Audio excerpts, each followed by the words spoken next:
Assalamualaikum warahmatullahi wabarakatuh. Perkenalkan, nama saya Ditya Pratama. Di sini saya akan membahas hukum keluarga Islam di negara Iran. Upaya modifikasi hukum Islam telah dilakukan sejak awal Iran. Hukum keluarga Iran pertama kali dikodifikasi sebagai bagian dari hukum perdata yang diundangkan tahun 1928 sampai dengan 1935. Pada tahun 1927, Menteri Keadilan Iran membentuk komisi yang bertugas menyiapkan draft hukum perdata, dan ada beberapa materi reformasi hukum keluarga di Iran, yaitu pra-revolusi. Yang pertama, pencatatan perkawinan. Setiap perkawinan sebelum dilaksanakan perkawinan itu harus dicatatkan pada lembaga yang berwenang. Pelanggaran, jadi kalau misalnya tidak ada catatan, itu ada pelanggarannya, dan ketentuannya itu akan dihukum dengan hukuman penjara selama 1 sampai 6 bulan. 2. Perkawinan di bawah umur. Jika seorang anak perempuan dikawinkan di bawah usia 13 tahun, maka yang mengawinkannya dapat dipenjara selama 2 hingga 3 tahun.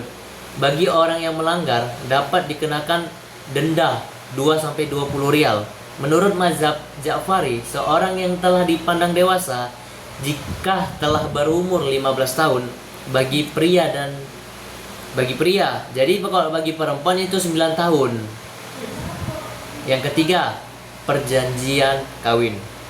Perkawinan itu pasti ada janjian. Jadi pasangan yang berniat untuk melaksanakan perkawinan boleh membuat perjanjian dalam akad perkawinan sepanjang tidak bertentangan dengan tujuan perkawinan. Perjanjian tersebut dapat dilaksanakan di bawah perlindungan pengadilan. 4. Poligami. Pasti teman-teman pernah dengar poligami, ya kan? Jadi, jika suami ingin berpoligami, harus mendapatkan izin terlebih dahulu dari istri. Jika ketentuan ini dilanggar, maka istri dapat mengajukan tuntutan cerai ke pengadilan. Suami juga harus mendapatkan izin terlebih dahulu, yaitu izin resmi dari pengadilan. Jadi kalau cuman izin dari istri nggak bisa. Jadi izin dari istri, baru izin dari ke pengadilan. Kelima, nafkah keluarga.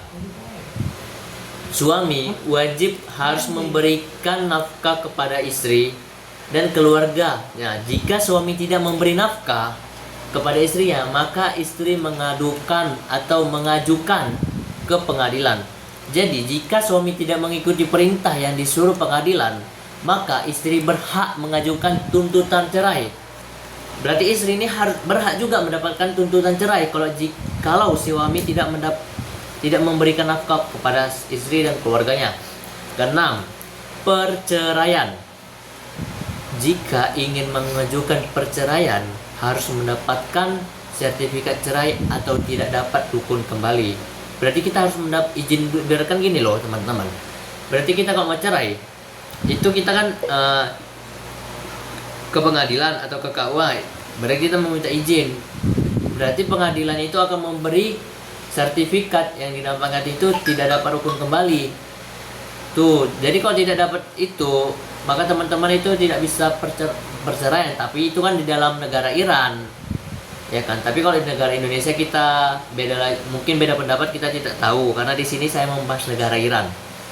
Yang ketujuh, penyelesaian perselisihan melalui juru damai.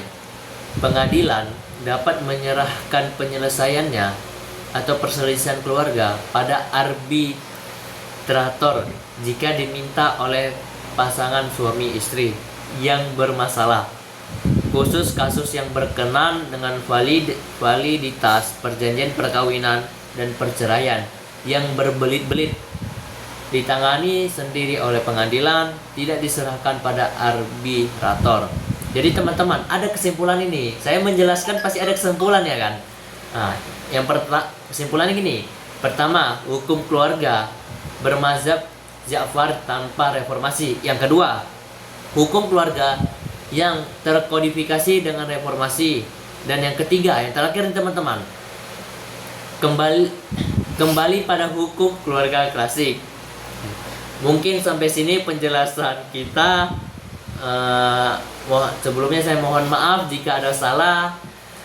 Mungkin sesingkat-singkatnya ini, mungkin singkat kali penjelasan saya. Wabil akhir, wassalamualaikum warahmatullahi wabarakatuh.